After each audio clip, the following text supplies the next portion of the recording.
बताओ। चर्चा हमारी चल रही है छह डाला के पहले दोहे पर, दोहा पर, मंगलाचरण पर। तीन भवन में सार वीत राग विज्ञानता, शिव स्वरूप स्वीकार नमहु त्रियोग समार के। और समार के पे ही चर्चा 3 दिनों से चल रही है। हमें संभालना है मन को। हमने बाहर की दुनिया, बाहर का परिवार, बाहर के बच्चे, बाहर की दुनिया को बहुत बार संभाला है, लेकिन मन को नहीं संभाला, वचन को नहीं संभाला और काय को नहीं संभाला। मन की चंचलता रुकते ही हमारे अंदर अंतर का ज्ञान प्राप्त होता है। वचन की चंचलता रुकते ही हमारी वचन की वाक सिद्धि हो जाती है। और काय की स्थिरता होते ही, काय की चंचलता रुकते ही एक काया वज्र वृषभ रूप में परिवर्तित होने लगती है। ख्याल करो, ये पुण्य है, आपके सौभाग्य हैं कि आपको अपने जीवन में वो सारी बातें समझ में आने वाली हैं। क्योंकि संतों के सानिध्य में जो पहुंचते हैं, संतों के सानिध्य का जो लाभ लेते हैं, उनको अपने आप अंतर्ज्ञान की प्राप्ति होती है। हमारे आचार्यों ने कह दिया है, जो लोग तत्प्रीति प्रीति चित्तेन एन वार्तापि श्रुता, जो प्रीति पूर्वक चित्त लगाकर संतों की, भगवंतों की बातों को सुनते हैं, चर्चाओं को सुनते हैं, तत्प्रीति प्रीति चित्तेन एन वार्तापि श्रुता निश्चित न भावेन भावी भाजनम निर्वाणम। वो निश्चित ही भव्य हैं और भविष्य में उन्हें निर्वाण की प्राप्ति होने वाली। तो मन की स्थिरता को संभालने के लिए महात्मा की आवश्यकता है। वचन की स्थिरता को करने के लिए परमात्मा की आवश्यकता है। और काय की चंचलता को स्थिर करने के लिए माँ की आवश्यकता है। माँ काय की चंचलता को रोकती है, महात्मा मन की चंचलता को रोकते हैं, और परमात्मा तुम्हारे ज्वान की चंचलता को रोकने का प्रयास करते हैं।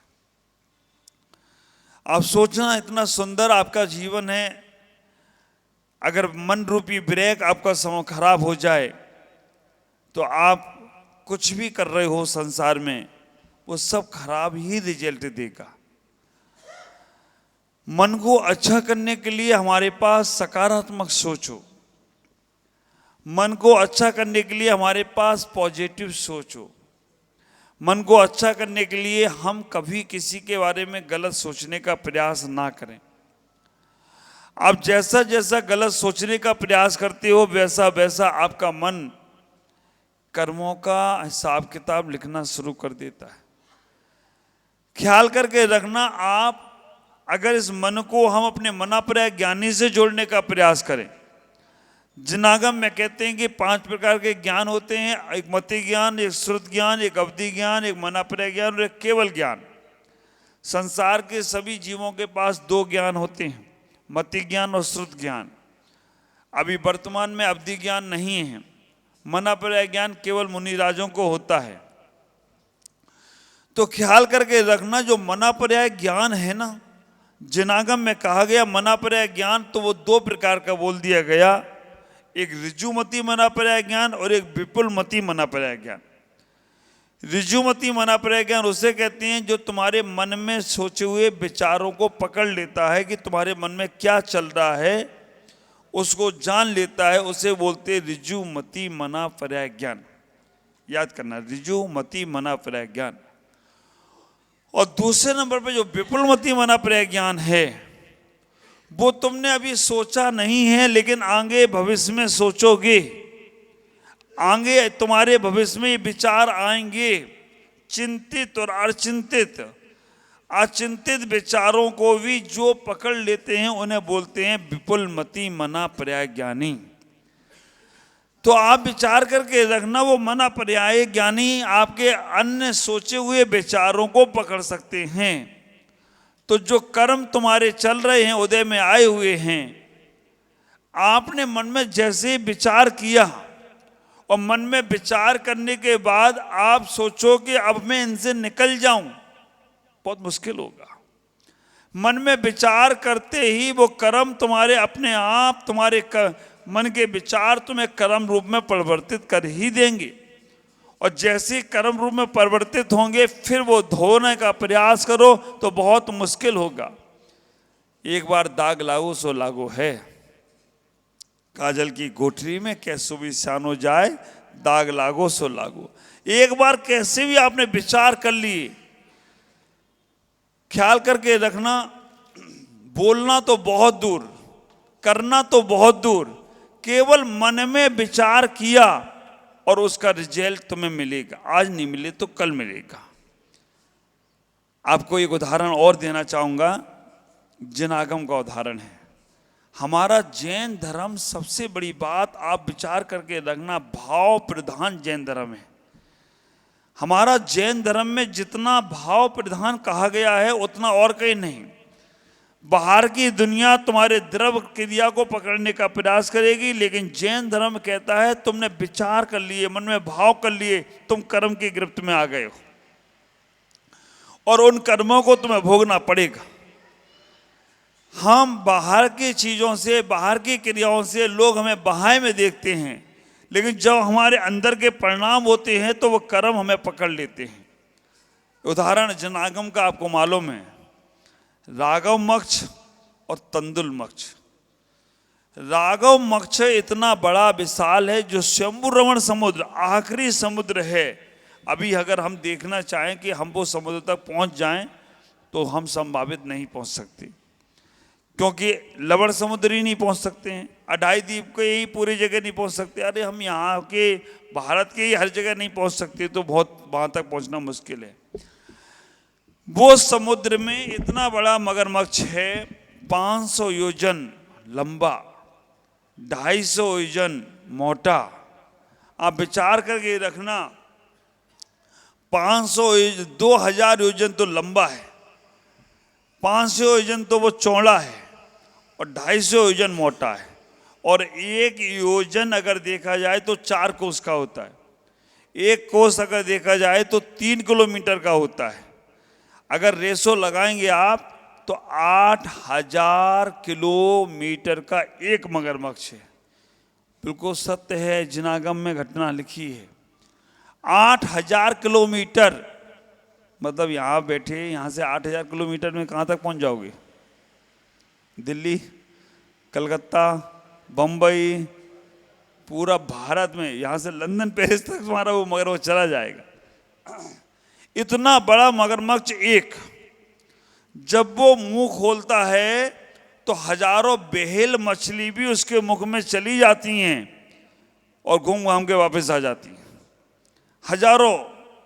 लेकिन वो मगरमच्छ के कान पर एक मच्छ बैठा है, मगरमच्छ बैठा है, उसका नाम है तंदुल मच्छ।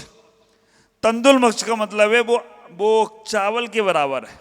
अब कान पे बैठा है, चावल भी वैसे ही होगा बहुत बड़ा, लेकिन तंदुल मच्छ चावल के समान है।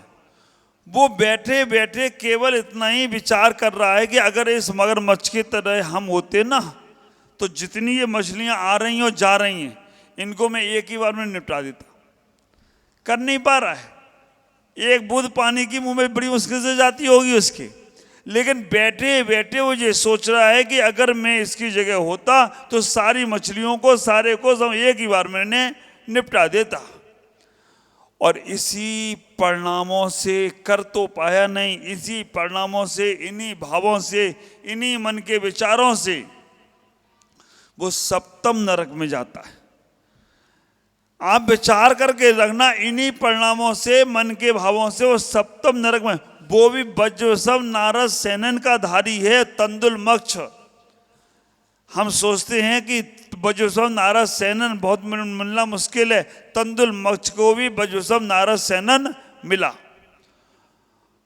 तो कहने का तात्पर्य है कि अगर आपके मन में कोई विचार चल रहे हैं और आप सोचोगे वो विचार हमें कुछ भी फर्क नहीं पड़ने वाला है, विचार करते हुए हमारे आचार्यों ने कह दिया, अगर तुम्हें आयु का बंध हुआ, जो विचार तुम्हारे चल रहे हैं, अगर उस वक्त तुम्हें आयु का बंध हुआ, तो जैसा विचार होगा ना, जैसी मति, हाँ, आया ना आवाज, वैसी गति। आप विचार कर रहे ना, जैसी मति होगी वैसी ही गति होगी। उस वक्त अगर आयु का बंध के समय अगर विचार मन में गलत चल रहे होंगे तो आपको मंदिर की पूजा पाठ भी तुम्हें गति गलत पे लेकर जाएगी। आयु का बंध अगर एक बार हो गया तो हमें हर वक्त अपने मन के विचारों को संभालना है। मन को संभालने का प्रयास करो। बहुत छोटा सा एक उदाहरण है। मेरे गुरुदेव कहते हैं, हमारे पास जो भी है गुरुदेव का ही है। एक जंगल में एक तालाब था। तालाब में का अतिशय ये था, चमत्कार ये था कि वहाँ पर अगर जानवर डुबकी लगाए तो इंसान हो जाता था, इंसान डुबकी लगाए तो देव हो जाता था। दो बंदर बंदरियों ने वहाँ सुना कि जानवर डुबकी लगाए तो इंसान हो जाता है और इंसान डुबकी लगाए तो देव हो जाता है। लेकिन वरदान एक ही बार मिलता था, बार बार नहीं मिलता था। दोनों ने कहा कि हम दोनों एक साथ डुबकी लगाएंगे तो एक साथ इन जानवर से इंसान बन जाएंगे, आराम से रहेंगे। आप विचार करके रखना, दोनों ने एक साथ डुबकी लगाई और जैसे ही डुबकी लगाई दोनों इंसान बन गए। इंसान बनने के बाद उन्होंने कहा कि चलो अब हम अच्छा जीवन जिए। लेकिन आदमी वो लोभी था। उसने कहा जानवर डुबकी लगाएं तो इंसान बन जाते हैं और इंसान डुबकी लगाएं तो देव बन जाते हैं। उसने अपनी पत्नी से कहा कि अपन दोबारा एक बार डुबकी लगाते हैं, अपन इंसान से देव बन जाएंगे। देखना मन कहाँ कहाँ होता है। मन जितना मिला है उसमें संतुष्टि नहीं रखता है। मन कहता रहता है लाओ लाओ लाओ। जितना तुम्हारे पास है उतना तो संभाल नहीं पा रहे हो। इसको यहाँ बैठा दो ना, जगह खाली है। अब विचार करके रखना, मन को जितना भी देने का प्रयास करो, मन कहता है और लाओ और लाओ। देखो मगरमच्छ के शरीर पे जितने हैं, हम मगरमच्छ की बात कर रहे हैं, वो ड्रेस में मगरमच्छ लेके घूम रहा है। हम एक आध की बात कर रहे हैं, वो 10-12 लेके घूम रहा है। तो इतना ही विचार करके रखना, वो दोनों के दोनों उस पानी के सरोवर में कूदे, वो देव इंसान बन गए। और जैसे वो इंसान बने, बंदर ने कहा कि हम दोबारा एक बार डुबकी लगाते हैं। दोबारा डुबकी लगाने के लिए वो तैयार हुआ। बंदरिया ने रोका भी। एक से एक सर्वांग सुंदर रूप प्राप्त किया। उसकी पत्नी बंदरिया ने कहा कि अब नहीं, वरदान एक ही बार मिलता है, दोबारा डुबकी मत लगाओ। लेकिन वो नहीं माना। दोबारा डुबकी लगाई तो क्या हुआ, वापस बंदर बन गया। पत्नी ने डुबकी लगाई नहीं। पत्नी तो राजकुमारी जैसी सुंदर और पति बंदर। अब बताओ क्या होगा। अब पत्नी के पास बस जाए भी, पत्नी के तेरा काम खत्म, चल। लेकिन वो तो राजकुमारी से सुंदर। तभी उस नगर का राजा निकला। राजा जैसे ही देखता है इतनी सुंदर सी राजकुमारी जैसी ये नारी अकेली जंगल में, ये क्या कर रही है। राजकुमारी को देखकर राजा पास आने लगा। बंदर देख के भागा। उसने कहा ये राजा पकड़ ले जाएगा, मेरे को तो पता नहीं कहाँ बांध के रखेगा। लेकिन राजकुमारी को देखा तो राजा ने राजकुमारी को अपने महल में ले गया। इतनी सुंदर राजकुमारी, और अपने महल में उसको रख लिया। बहुत उसका साथ रहने लगा, आराम से जीवन व्यतीत करने लगा। आप विचार करके रखना, ये मन का लोभ कैसे दुनिया को बदल देता है। अब वो बंदर जो बन गया था पति, वो बार बार अपनी पत्नी की याद करे। पत्नी तो राजकुमारी सुंदर। अब वो पत्नी को देखने के लिए शहर में आया तो एक मदारी ने पकड़ लिया उसे। अब मदारी ने पकड़ लिया तो मदारी खेल खिलवाता था। खेल खिलाते खिलाते वो राजा के महल में पहुंच गया। राजा के महल में पहुंच गया तो राजा के महल में जब निकल रहा था तो राजकुमारी ने पहचान लिया, ये मेरा ही पति बंदर है। उसने राजा से कहा कि इसका खेल मुझे देखना है। राजा ने कहा ठीक है। राजा ने बुला दिया मदारी को, और राजा ने मदारी को बुलाया। तो मदारी को बुलाने के बाद वो बंदर से खेल दिखाने के लिए, तो अब राजकुमारी को जो बन गई थी बंदरिया, उसको दया आई कि नहीं, ये मेरे पति हैं, इनका खेल नहीं देखेंगे, इसको खरीद ही लेते। राजा से बोल दिया। पति का मोह नहीं छूटा उसका, बंदर बन गया था तो भी उसका प्रेम बना रहा। और बनने के बाद हुआ ये, राजा वो बंदर भी महल में रहने लगा, राजा भी। राजा जब राजपाट को जाता था तो वो राजकुमारी बनी बंदरिया उस बंदर से बात करती थी। अब बंदर से बात करते करते 6 महीने हो गए, वो बंदर भी वहीं घूमता रहे, वो बंदर और बंदरिया भी वहीं घूमती रहे। बंदरिया तो राजकुमारी बन गई थी। लेकिन राजा ने एक दिन सुन ली उनकी बात। राजा ने जैसे ही उनकी बात सुनी, राजा को डाउट लगा, राजा को संदेह हो गया कि गड़बड़ है कुछ। ये दोनों एक दूसरे से बात कैसे कर लेते?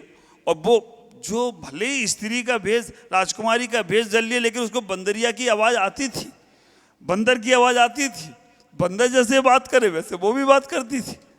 आखिरकार राजा ने बुलाया दोनों को, पूछा क्या बात है। पहले तो राजकुमारी ने बताने का प्रयास नहीं किया, लेकिन राजा ने जब जोर दिया तो राजकुमारी को बताना पड़ा कि हम दोनों बंदर थे और बंदरिया के पर्याय में थे। सरोवर में हमने डुबकी लगाई, डुबकी लगाने के बाद हम इंसान हो गए, लेकिन ये लोभ के कारण से दोबारा डुबकी लगा लिए तो फिर वापस पुनः बंदर हो गए, और मैंने नहीं लगाई तो मैं राजकुमारी हो गई। राजा ने कहा ऐसा हो नहीं सकता। उन्होंने कहा कैसे नहीं हो सकता, हम प्रैक्टिकल करके दिखा सकते। चलो जंगल में। और जंगल में जैसे लेके गए तो राजा ने उस राजकुमारी को सरोवर में दे दिया कि देख एक बार सरोवर में जाकर दिखाओ। और सरोवर में राजकुमारी गई तो क्या हुई? वापस बंदरिया हो गई। वापस बंदर बंदरिया दोनों चले गए। ख्याल करके रखना, वो बंदर बंदरिया थे या नहीं थे मुझे नहीं मालूम, लेकिन ये हमारी दशा है।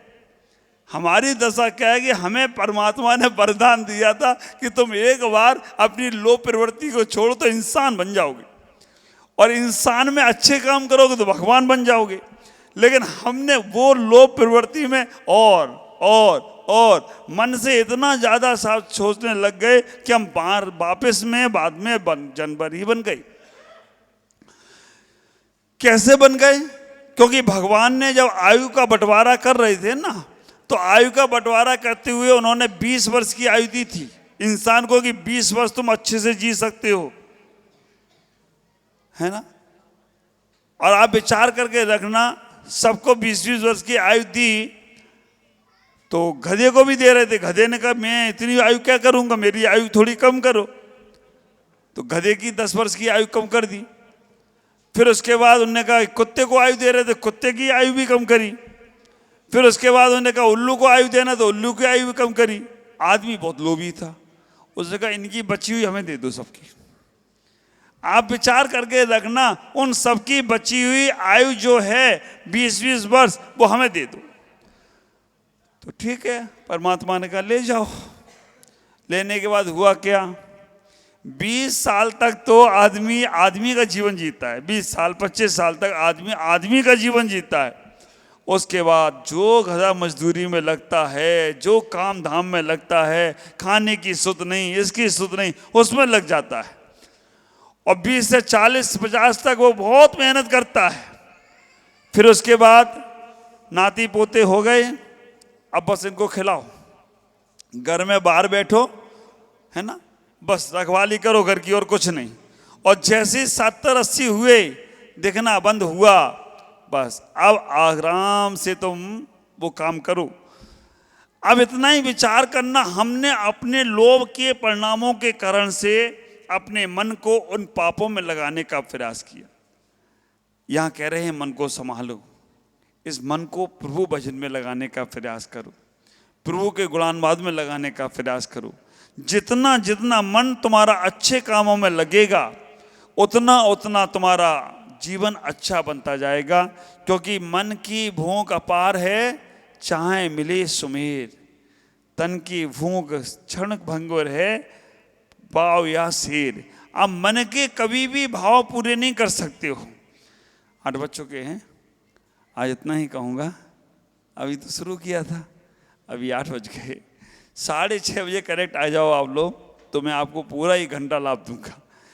लेकिन कल कहाँ रहेंगे मालूम नहीं, जहाँ रहेंगे वहाँ आपको आना है। तो इतना ही विचार करना, ये मन को संभालना है, मन को गलत चीज़ों में, गलत प्रवृत्तियों में नहीं लगाना है। तभी तुम्हारा जीवन की सार्थकता होगी, तभी तुम्हारा जीवन बहुत आनंदित होगा। बस मन के कंट्रोल को, मन को संयम से जोड़ो, मन का अपने कंट्रोल में रखो, सब तुम्हारा अच्छा हो। इसी पुनित भावनाओं से मैं अपनी वाणी को विराम देता हूँ। ओम नमः, जय गुरुदेव।